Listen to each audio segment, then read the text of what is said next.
Welcome to Cybermania, Cyber Talks with the brightest minds in cybersecurity. Discussing risks, AI, emerging threats, workforce challenges, and more. With your host, May Brooks. Welcome to another episode of Cybermania. With me today is Chris Roberts. Chris, how are you today? Good.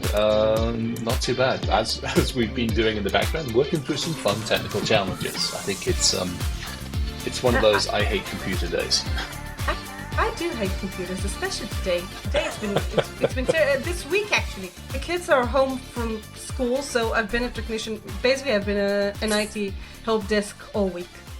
It's like it's not fun. I'm not having fun. Yeah. I feel you on that one. Yeah. So I think that we always start these podcasts the same way, with you telling us a little bit about you, yourself, and what got you into this crazy world we call cybersecurity. Oh my gosh. Well, I mean, with the amount of grey hair I have, let's face it, I started before this was even cybersecurity. I think I came on the idea. I was fortunate or unfortunate to start in this world when we were still wandering around with, floppy disks and screwdrivers and dip switches. So, a long time. And even, God, one of the first jobs I did, I remember doing translations between the larger floppy disks, the small format, the 5s, the 8s, and all that other kind of craziness. I remember having a system in front of me. We would just, and then if there weren't drivers or there weren't things, we basically wrote the bloody things on the fly. So that made life interesting. No, I got into this probably even before then. I mean, I got yelled at as a kid a number of times for breaking into things. My father had me arrested when I was 14, 15 years old for doing things I probably shouldn't have done against a bank.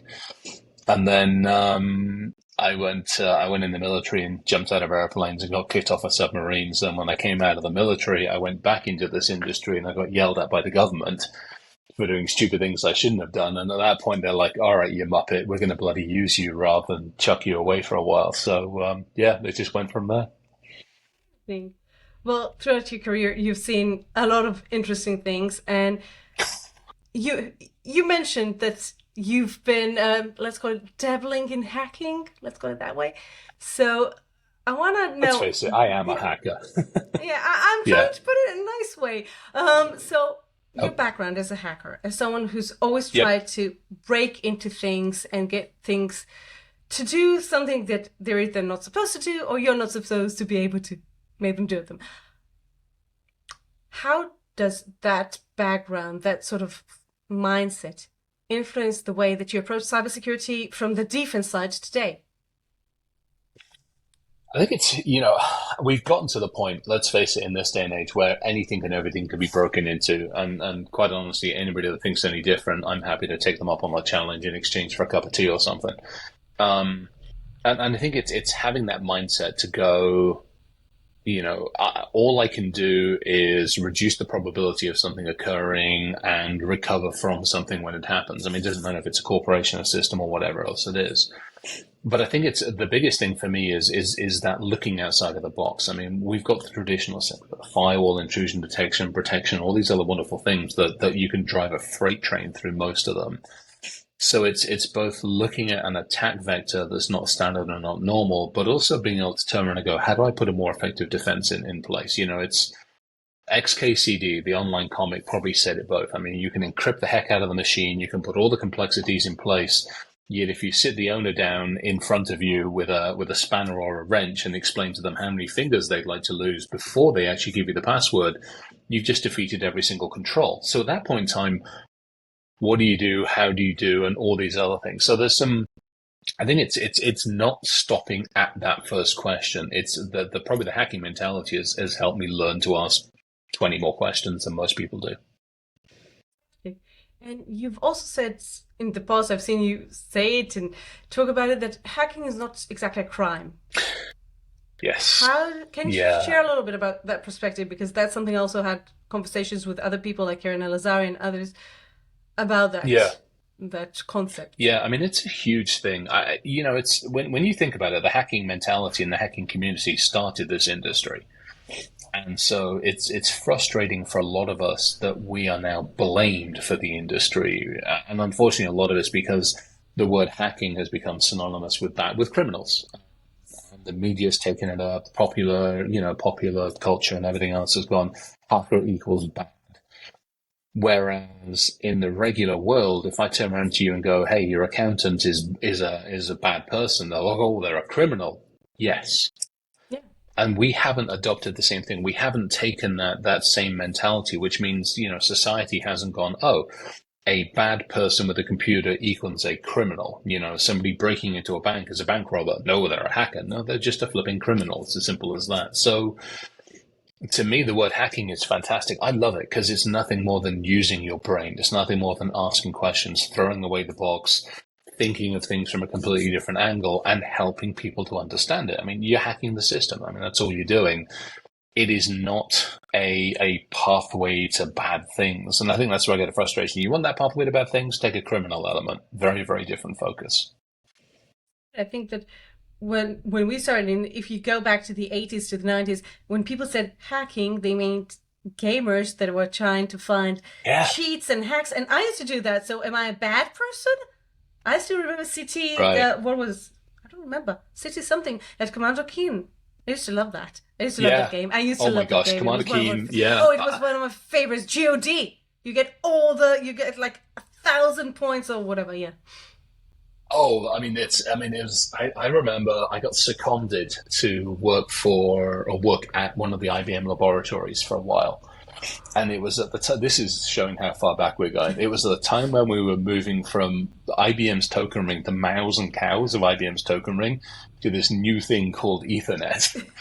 And so we convinced the management of the lab that we were in that we were doing the testing on the network, and to stress test this new network, we were running Doom and Unreal. Oh, fantastic! Oh, I used to love Doom. Thinking LAN about games. it today, and like as a mother. To your point, all the hacks, yeah. Yeah, I'm like thinking about it today as a mother. Like, oh my god, I was playing Doom and what was it called? The Wolfenstein. What was it? Wolfenstein? Something like that. Wolfenstein. Like, oh, it was so good. And I'm like, wow, if my kids play that, well, okay, never mind. Maybe that's why I'm in cybersecurity. Maybe that's the problem. See? But that's it. I mean, we played the games. With Wolfenstein, you could change the walls to be whatever pattern you wanted. We would put like some of the teams, yeah. But that was it. That was hacking. That was figuring it out. That was messing around. You said it when we were offline. We were making shit up as we went along. And to me, that's the entire ethos of our industry, which is hacking. Yeah. I remember when I was starting out, a friend of mine told me we're starting this new team. We're going to do information security. You want to join us? Like, sure, but what's that? We didn't know what it was. It took me, I think, probably like 5 or 7 years later, I realized, oh, what we were doing is actually, oh, okay, now I know what we were doing. Now I understand it. So, we were making it up. So, throughout your career, you've seen such significant changes in this industry, in this landscape, in how it is perceived. And I want to ask you a little bit, what have you identified, or looking back, are there specific milestones that you think were really significant in this industry?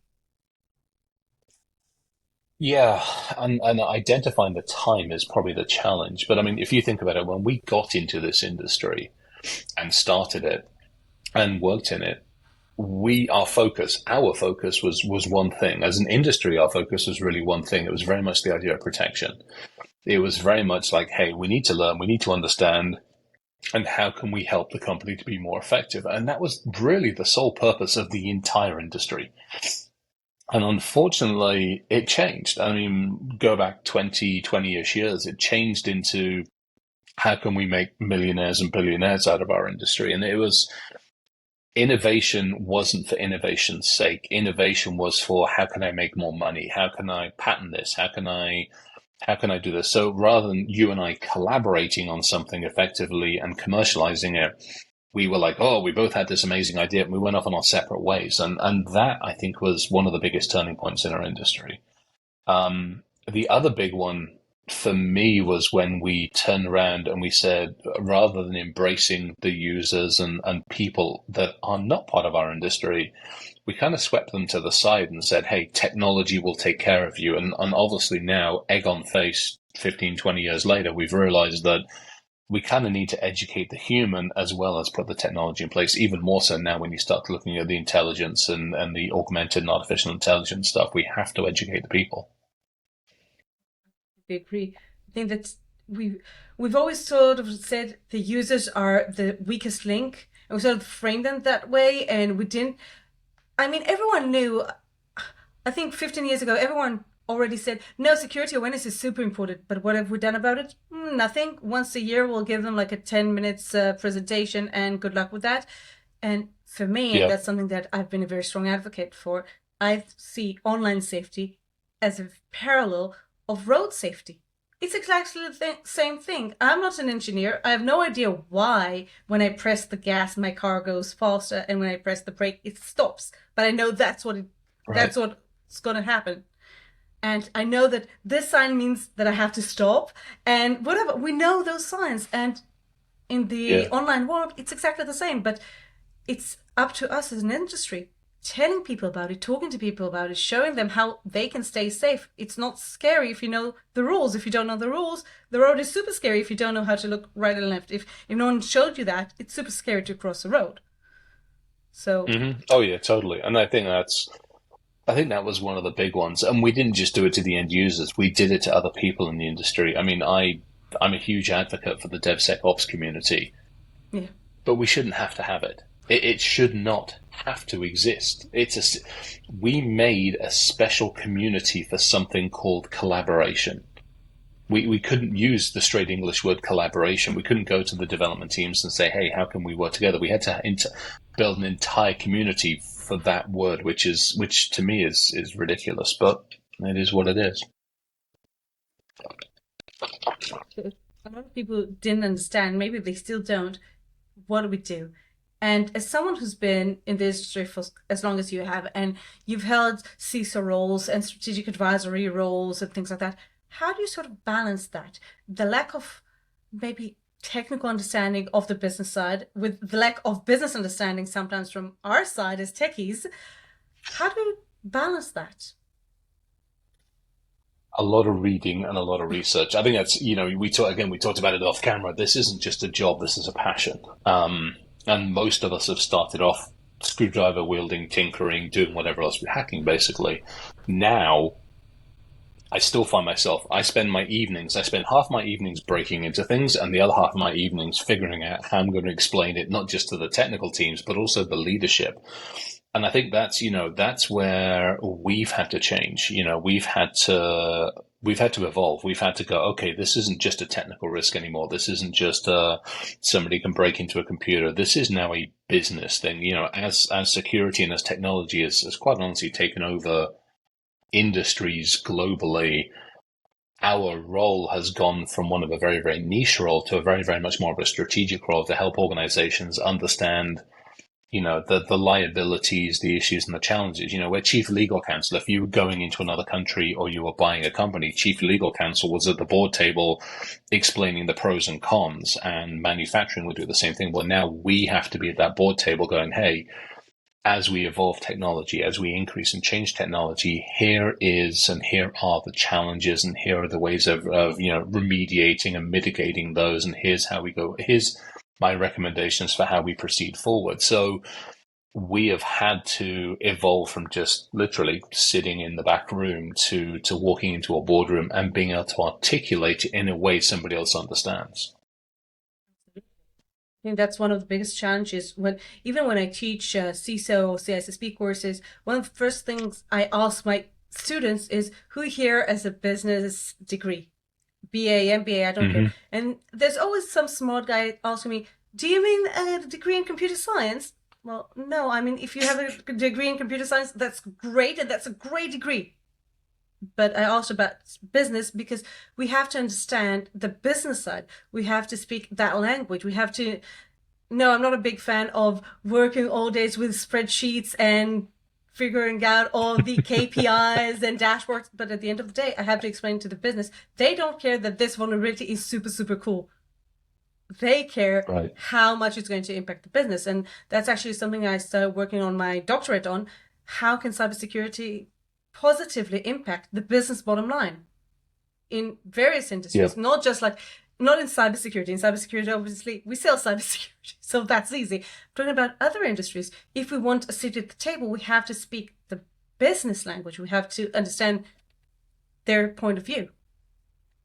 Well, I mean, you said that. I mean, that's a perfect way of looking at it. You now sit there and go, how do I impact the bottom line of the organization? And that's a huge difference. Because, I mean, you imagine 10, 15 years ago in cybersecurity, actually even thinking about those conversations, let alone having them. Now, yes, they were happening in certain companies, but 95% of the companies had no clue. You know, cybersecurity was just this bottomless hole like IT, and it wasn't seen as an enabler. It wasn't seen as a differentiator. It wasn't seen as the ability to influence change and all these other things and get into the predictive and proactive models, which is where we have to place it now for all sorts of different reasons. It's the department of no. There's also something no. So it's not just saying yes, but it's also understanding how we can actually enhance the business. And I want to talk about AI in that respect, because I just had a conversation a few days ago with a CISO in a company, not a small company, relatively large company, and they decided as a principle that they're going to forbid the use of generative AI. And that's it. And I was like, Good luck. And Good I was luck. like, That ain't gonna last. Dude, we tried that 20 years ago. We tried blocking the internet. We failed. Yeah. BYOD. BYOD. Oh, no, we're not going to have BYOD. No. Never. We're not going to do that. Yeah, so I was sitting with him and I was trying, like, he's a respectable guy. And I was like, I'll keep a straight face. I won't say what I actually think. Be nice, mate. I couldn't be nice. I actually did tell him what I think. Told him, you know what? Fine. Let's say you tell them no and you block ChatGPT and you block Gemini and you block. Fine. Let's say you did that. Fine. Excuse me. When you're having conversations with third-party people and they have a companion AI in the Zoom call, what about that? Yeah. And your employees will have their own companion AIs because they'll use it on their own Gmails, and then the summaries will go to their personal Gmails. So good luck with that. Sounds like a great idea. Yeah. I'm sorry, I had to share that. I'm like, it's been a week totally. and I'm still because, like... I mean, that's... But it's the problem. I mean, that is it. It's... I wonder if it's because technology is moving way faster than we can always comprehend, and AI is a really, really interesting way of looking at it. Because I mean, let's face it, a lot of us have been working on it for the last quite a number of years. I mean, I did a bunch of work at the Grand Cyber Challenge back in 2017, and since then that's what 5-6 years worth without even batting an eyelid, and we had it in a managed way. We were able to manage it, and then some muppet decided to go, hey, we're going to release ChatGPT, and 5.5-6 billion connected people on the planet all of a sudden were like, woo, new toys to play with. So the cat was out of the bag. Our ability to now control and manage it, gone. Have a nice day. Good luck on that one. And so having the of putting the walls up and going, no, we're going to ignore technology, there's no way. You find the bright people on your team and you go, hey, I got a project for you. Here's artificial intelligence. Here's some budget. Go learn, go have fun, and come back to me with recommendations that within the technology stream, within the business stream, of how we're going to use this. I think that one of the biggest challenges in AI is not just the technology, is the fact, and we talked about Gadi, a friend, and not just him. A lot of people talk about how can we actually control what the output of AI, even if you put it inside your organization, if you implement Copilot internally and it's only using your data, great. You're the CEO, I'm a data analyst. We asked Copilot the same question. We're going to get the same answer right now. No one actually created those need to know guardrails, and it is what it is. So now my concern here is not just the fact that need to know is breached, is that users will be exposed to data that they don't understand the implications of taking that data outside. Because we know that in the business world, for example, if you're working on an M&A, Hmm. Not everyone is privy to that. The reason that not everyone is privy to that, because if it's a public company and words get out before it's finalized, that's it. It's the kiss Yeah. of death. But if Yep. someone low level has no idea that this is the implications of talking about it, because they don't know, they've never learned business, they're just doing their job and whatever. If they tell someone and that someone tells someone else, suddenly you have a full blown crisis on your hands, and it's not technology. It's not security awareness, but it is business awareness or data awareness, or I don't It's even know how to call it. it's data, and this goes back to, we're overlaying, let's just call it artificial intelligence, augmented, whatever you want to call it. We're overlaying it across a layer that we still haven't gotten control of. And to me, I had a fantastic conversation with somebody yesterday about this. We were talking about assets. And typically at a conference, I'll like, okay, who knows what assets they have inside a company? And a couple of tentative hands will go out, and I'm like, all right, did you know yesterday, or do you know tomorrow, or do you know right now? And then I'm like, okay, that's your physical assets. Now let's talk about data. And like everybody's hand goes down, and go. No And idea. yet we're now overlaying, because nobody's done effective data handling.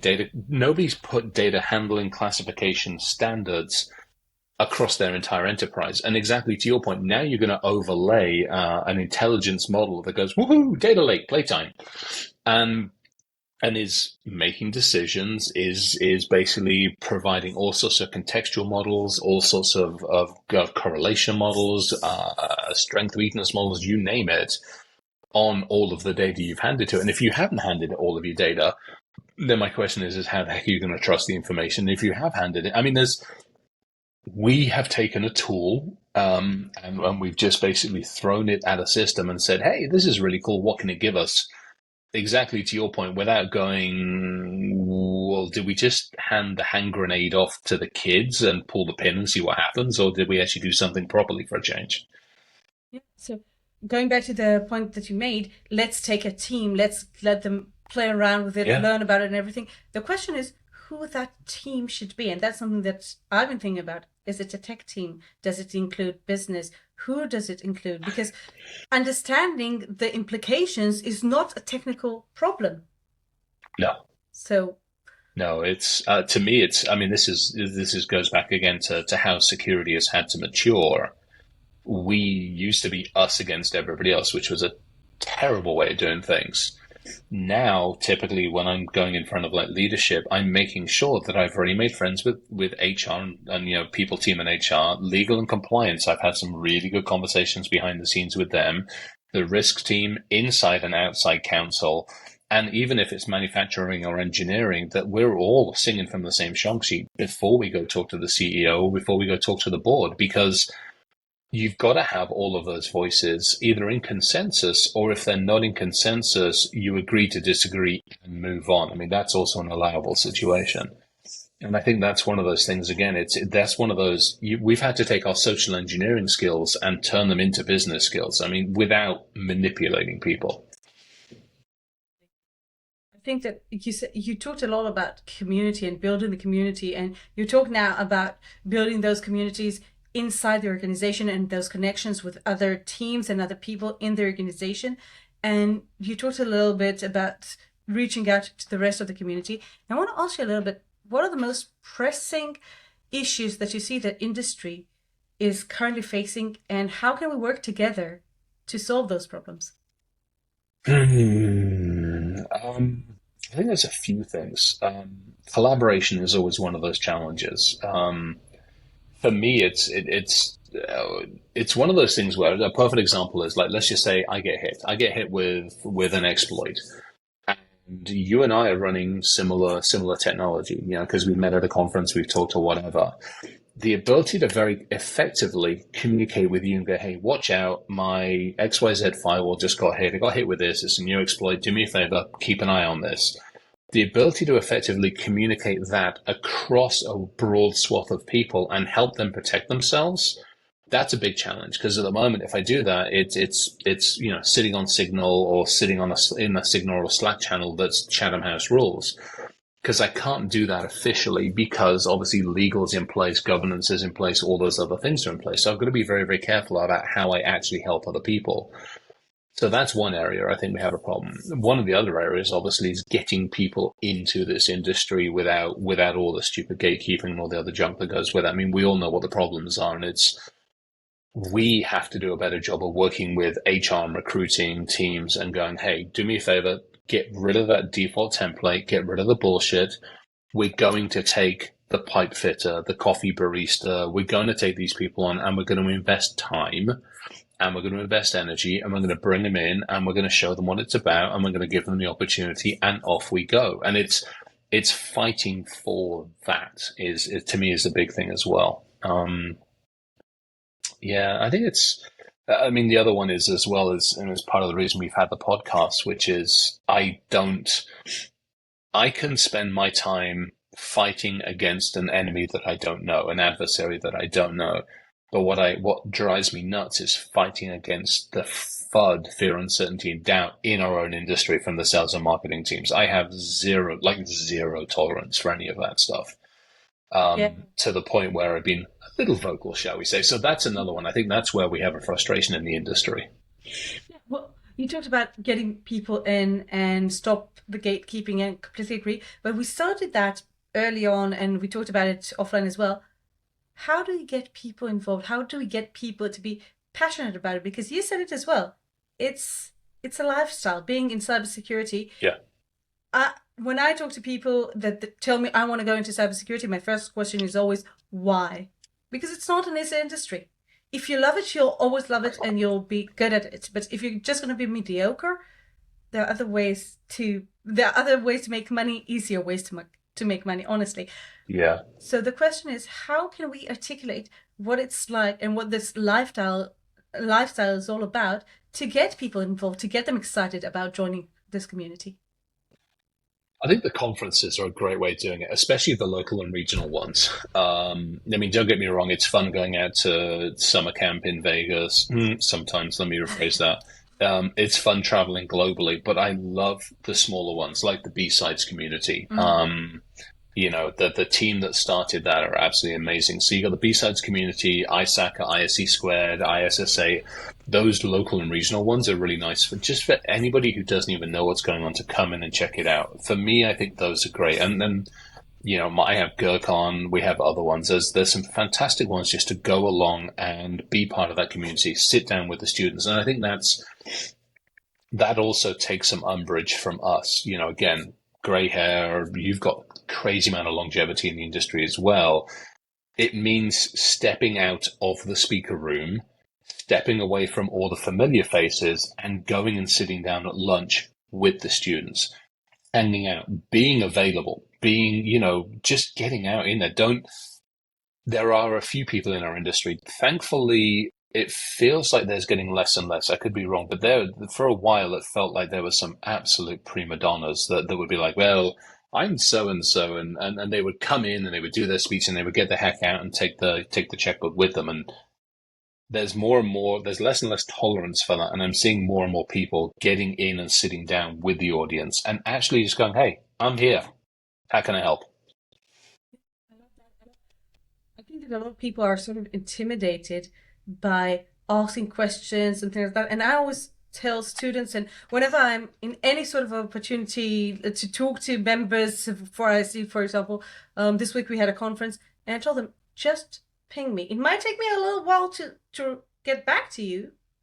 Sometimes it takes me a day, 2 days, a week, depends on how much time I spend in the car, because when I'm in the car, I'm usually on LinkedIn. I'm not driving, I have a driver, don't worry about it. So usually when the driver drives me around, it's one of the perks of being in the UAE. I'm not allowed to drive. No, I am allowed to drive, but I don't have a license here. Never bothered because we have a driver. So that's my social media time, for example. So it might take me a while, but ask us. We're here to help. And I think that's something that also changed, because when I started out in this industry, maybe it was my misunderstanding, my misinterpretation of people, but I didn't feel that I had mentors, that at first at least, that I could reach out and just ask them. Later on I did, and I had some incredible mentors that really helped me throughout my career and my personal life and everything. And I try to be that for other people. But I think that a lot of people coming into this industry are sort of intimidated. And one of the reasons I Yeah, I have mean this that's podcast is honestly we're to not me that scary. that's yeah. I think that's why I like LinkedIn. To me, LinkedIn is great because it breaks down that digital barrier for me. And I mean, I'll put posts out that are very tech focused. I'll put posts out business focused. I'll put personal ones out Yes, I love because your for personal me, I ones. want people to go, oh, he's a human as well. He goes through the same issues, the same challenges, has fallen flat on his face, both physically and in the the business world. And that should hopefully break some of those barriers down and then at least give that level of approachability because I mean it's we've all been through it, we've all done stupid things, and most of us don't want to see others go through the same crazy stuff that we did. And I mean that's honestly a lot of it. And to your point, it's exactly same thing. It's like, why do you want to get into this industry? Because it's now such a broad industry that you can focus on technical governance, risk, compliance, all sorts of other things that don't mean you got to code. There's so many other ways of actually coming in and making a difference, which is what I love about it. Lately. So, what advice would you give someone either starting out or already in the industry and wanting to take it to the next level? What sort of advice? How would you focus them? I mean, there's a couple of things, and I've done, like you were talking about, I've done some posts on this and chucked them up on LinkedIn. And for me, the first one is get involved. It's get out to the conferences. Well, I can't get out a ticket. Well, then go volunteer. Oh Volunteer at yeah. one of the conferences. For me, I started to get a name for myself by literally volunteering at DEF CON. I would, even when I was still in the UK, I would come out, I would volunteer at DEF CON, and then it just went from there. You get part of the goon squad and all this stuff, and you start to get to know people, and you prove your worth, and you help people, and you're just there. You're reliable. So that's the one. The other big one is I always look at it like, look, this yes, it's enjoyable. I have fun with it, but I still got to get up and I still have to make money. I still have to put food on the table. What drives me? What's my passion? What do I care about? And where does it fit in the industry? For some people it's coding. For some people it's untangling spreadsheets and GRC issues. For other people it's communication. For some people it's awareness. And for some people, we have so many different flavors. It's find that. And if you don't know what that is, just try something and then go, don't like that, need to try this. And I think it's making that first step and going, you know what? I'm going to go try doing governance. I'm actually going to go try and doing the business continuity, disaster, incident response. I'm going to go run tabletops. And I think that's another big one as well. And the other biggest one probably is play, break, learn, play again. I mean, when we started, I mean, your computer was this big ass box and tons of drives and cost a fortune. Well, nowadays, I mean, for goodness sakes, I think my 4 terabyte drive fits in my bloody palm of my hand for crying out loud. Yeah, I mean, I got a four Ridiculous. terabyte drive that I have like 30 or 40 virtual machines on, It's and that I insane. plug that straight into. Yeah, I mean that's what, a 4 terabyte drive that's got a whole bunch of my virtual machines, a whole bunch of my attack tools, and I can plug that straight into a Raspberry, or I can plug it into any kind of like small machine. I've got a full lab, I've got a full attack setup, I've got a full defense setup. I can do all my research, I can do all my coding, and I can blow shit up on this. That's it. That's all you do. Build it, play with it, post it on LinkedIn, post it on the Discord forums, do a talk about it, and help people understand. Or, the other one I tell people, because I just finished doing it as well, which is I went out to Best Buy and Lowe's and Home Depot and bought a whole bunch of light bulbs, the IoT light bulbs, Mm. and just took them to pieces. I took them to pieces. I wanted to know how they worked. I wanted to know what the chipsets were in there. I wanted to know how I could take control of them. I wanted to know how I could backdoor them. And then I did a whole bunch of talks, and now I think I own about 1.5 billion light bulbs across the globe. It's just fun, stupid shit to play with. I love the perspective that you said play around, do pen testing, do GRC, do this, do that. And I think that was sort of the privilege that people who started in this industry a while ago. I did that. I started in pen testing and then I was in sales. I was terrible in sales. And then I did pre-sale and architecture and GRC and CISO and went back to tech and like played around with different roles. And that was fun. I think that today it's a lot of people think, okay, I'll go and I'll be a tier 1 SOC analyst, and then I'll be a tier 2, and then I'll be a tier 3, and then I'll do incident response, and then I have no idea what I'll do. And I think that's also something, like, yeah, there's a quote that I absolutely love from Alice in Wonderland. It goes something like, can you tell me, please, where I should go? Alice asks the cat. And the cat tells her, well, that depends where you want to go. I don't know where. I don't get much care where I want to go. Then it doesn't really matter where you turn.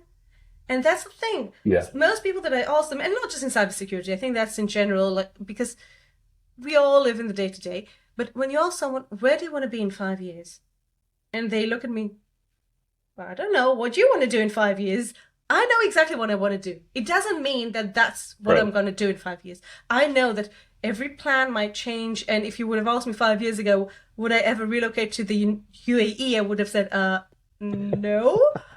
Like, I couldn't have imagined this if you would have asked me. But however, if you would have asked me 5 years ago, would I be involved in board work and advisory boards and things like that? Absolutely. Absolutely. That's something I did know. So maybe my location changed, not what I'm passionate about. So I think that for everyone, they need to understand where they want to get to and what sort of even lifestyle they want. Do you want to live in a big city, or do you want to live in a country? And you know, you talked about conferences and you talked about local community, but you're also very purposeful about getting involved in the global community. And we actually met once in Tel Aviv, and I know you're all over the place. And I want to ask you, it seems very purposeful to me, but I want to ask you, as someone It is, yeah. Purposeful-ish, purposeful and accidental at the same time. Yeah, more a case of Cyber Week, and actually also Black Hat out in the Middle East. It's the same kind of thing. It's like, you know, they were like, hey, would you like to come out? I'm like, I'd love to, and have some fun and have conversations and do that. So I mean, I'm very, very fortunate. I enjoy being up on stage. I'm still that introvert extrovert. I get off a stage and I want to hide and panic sometimes. But I enjoy it because I get to weave stories. And for me, it serves two purposes. I want to understand the technical realms outside of the country I'm in. I want to learn, and I want to understand other ideas, other innovations, other technologies. So, I mean, Cyber Week is a perfect example. I mean, you walk into Cyber Week, and it's a compare and contrast. You walk into Black Hat and DEF CON in the US, and it's a very, you know all the vendors, or they're all the bloody same. You walk into Cyber Week in Israel, and all of a sudden, I'm seeing vendors and suppliers and companies and people from across 60, 70, 80 different countries. I go out to the Middle East, I've got a whole bunch of Chinese companies that I've rarely seen. So I get to see what everybody else is doing. And I love it because we get to share ideas.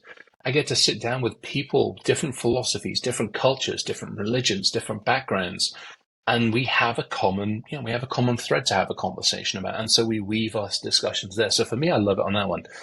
I also realize I'm privileged. I'm 6'3", I'm white, and I'm male.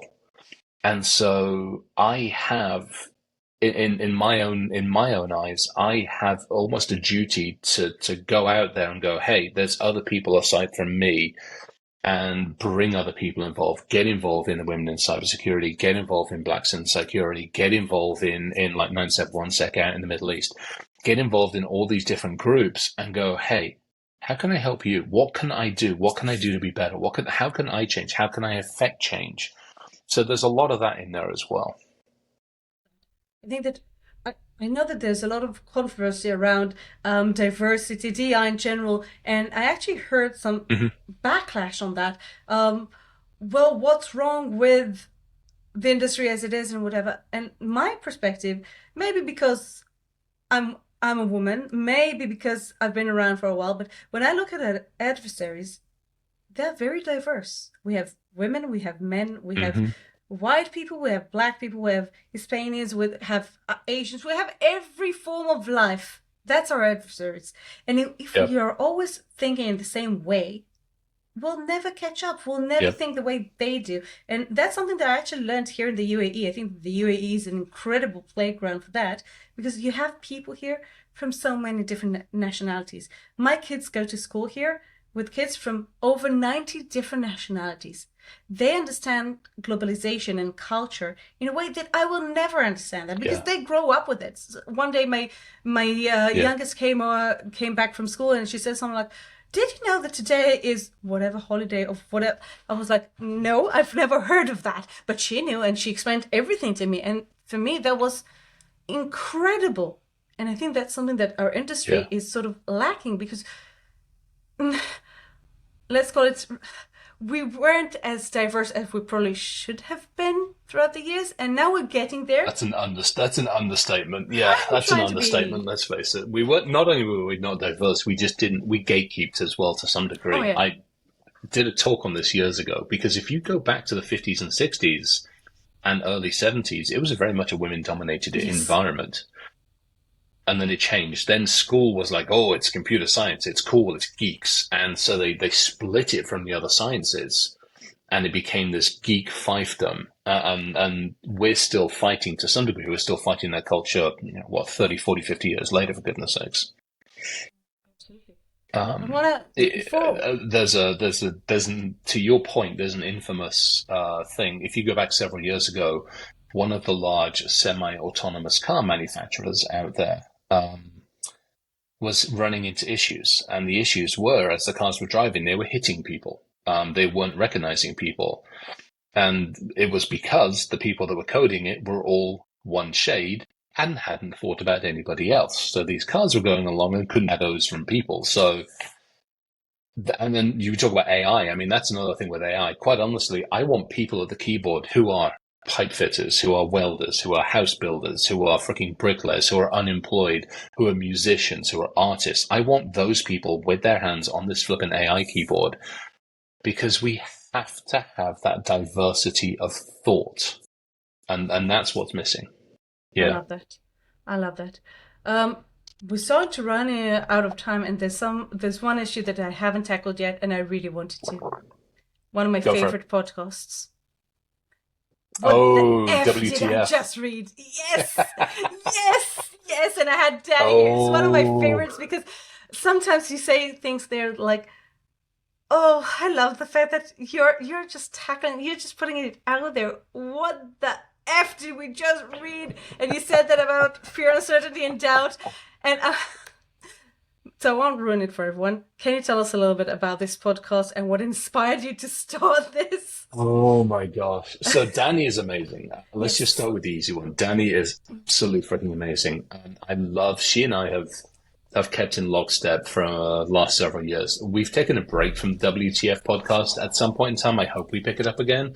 We shall see. It was her and I, and then we got Maria Graham involved, who's ridiculously fantastic as well.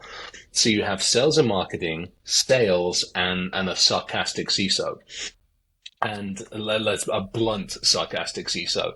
And the logic on this one is kind of as we talked about, it's the communication and the challenges between the industry and the practitioners. So those of us that are in the trenches getting shot at on a daily basis versus those trying to sell the latest and greatest blinky widget to us. And it's really trying to educate both parties, because it wasn't just picking on sales and marketing, but it was educating. But it was based on all the spam and the junk that came into my inbox. Because I mean, I got to a point where I was responding to some of it with like DL. I had a form letter and everything else, and then Danny and I just geeked out over the whole thing. We're like, we got to do a podcast on this, so we started it, and then we got Maria involved. And it was fantastic because we would break it down. We would take a couple of examples and we would break them down. We would try to be anonymous as we could most of the time, but we break it down and then we take a step back and go, okay, what would a better approach be? How would you communicate with a CISO, with a manager, with a leader in the industry? How would you get the message across? How would you explain why you think it may be a differentiator for whatever the product is? And so it wasn't just tearing into people. It was also trying to help people understand, look, we're all running around like headless chickens. How do you make the most effective use of that time that you have, if you have any time? And how do you make the most effective use of the money and all this stuff? So ton of fun, ridiculously cathartic, like seriously cathartic. And I think people got a lot out of it. And we'll see. If it comes back again, inshallah, we'll see what happens. Hopefully it does. We'll see. Absolutely loved it because I think that I actually saw it as sort of a mentorship podcast. Really, Right. because at the end Yep. of the day, and I think every CISO, and probably not just CISOs, we get so many unsolicited LinkedIn, but like, do you want to buy? And I love it that sometimes, like, I actually got one today. I've seen your website; it's amazing, dude. I have one website in Hebrew that is absolutely shitty, and I have another one that is offline. You haven't seen it; it's going to be amazing, but you haven't seen my website. Trust me, the one I do have is absolutely shitty. And it was like, I don't even know what he wanted. Like, I'm not even going to engage this. But I actually started having those posts that no junk mail, please. And everyone who would send this to me, I would just send them a link to this post every Yep. time, the same one. And I think Yep. that, and that's mentorship in general is something that I know that you hold dear, I hold very dear to my heart. And I think that if we want to see a change in this industry, mentoring is a huge part of it. And I think that this podcast, for those people who are building a startup or working in marketing or in sales or CISOs that are trying to evaluate products and things, that's actually a great resource.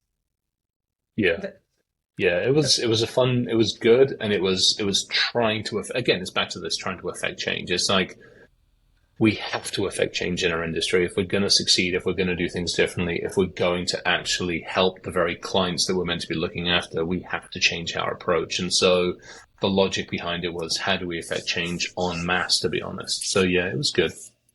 I love it. I love it. Well, whenever I finish one of these episodes, I always have a short pop quiz, short questions, short answers, whatever comes to mind, no right or wrong answers. So Go for it. I'm going to tackle you. If you haven't chosen a career in tech, what would you be doing today? Ooh, so a Ooh. couple of different things. According to my school, which I left at 15 or 16, I was going to be either a ship architect or something else. I can't remember what the heck it was. When I first started working, I started working in kitchens. So I was a night cook for a dairy, and then I spent when I was working during the day, in my evenings and my weekends, I worked at a place where we changed the menu every week. So I learned sous chef. So I cooked for a long, long time. So for me, yeah, and I still cook a lot. For me, if I hadn't gone into this industry, in all likelihood, I would have gone into the culinary industry, and I would have probably ended up being a chef or something like that. Now you have to cook for me when I come to the States. Done deal. See? Oh yeah, See? absolutely. Yeah, I love it. I had fun. I love cooking. I have a lot of fun cooking. Yeah, I mean, I did my military time. I did, almost 10 years or so. So, I mean, there's also a possibility I would have stayed in the military, but I did my cooking and everything else, then went in, then came out. Mm. But yeah, but it probably would have been chefing still. I would have had fun. There's an amazing chef online. Unfortunately, he passed away a few years ago, but it was called Keith Oh, Floyd. yeah. Yes. Yeah, Floyd on food. He basically cooked with one hand and a bottle of wine in the other hand, and it was fantastic. Absolutely loved it. Yep. Yes. Yes, my mom used to love it. If you could teach one ethical principle to every aspiring cybersecurity professional, what would it be? Protect. We Nice. have one job. We have one job. Nice. That's it. Nothing else matters in this industry is to protect others. That's it. Nice. Um, if you could have any cybersecurity superpower, what would it be? No, that's an interesting one. That is an interesting one. I Yeah, that's a tough one. I've been fortunate. I mean, I've broken into almost anything and everything I wanted to break into. There's very little. Fort Knox is the only place I've not broken into, and I've not been allowed to. So everywhere else I've managed to break into that they've sent me. So I'm okay on that one. I've hindsight. There we go. Cybersecurity superpower hindsight, because we've all been in this situation. Again, I remember being seconded at IBM. And I still have my t-shirt. In fact, it's in the other room. I have my t-shirt, which is OS2 up and running, NT up and coming. I still have my t-shirt. And at that point in time, the shares of Microsoft were like down there somewhere. So the Yeah. power of hindsight for that would have been fantastic, because then I could have generated enough money that I could have probably not just affect change by yelling at people. I could probably go off and invest in companies that I could actually see to affect change. Yeah, maybe that one. That works. What's the most daring thing you've done recently that was completely outside your comfort zone?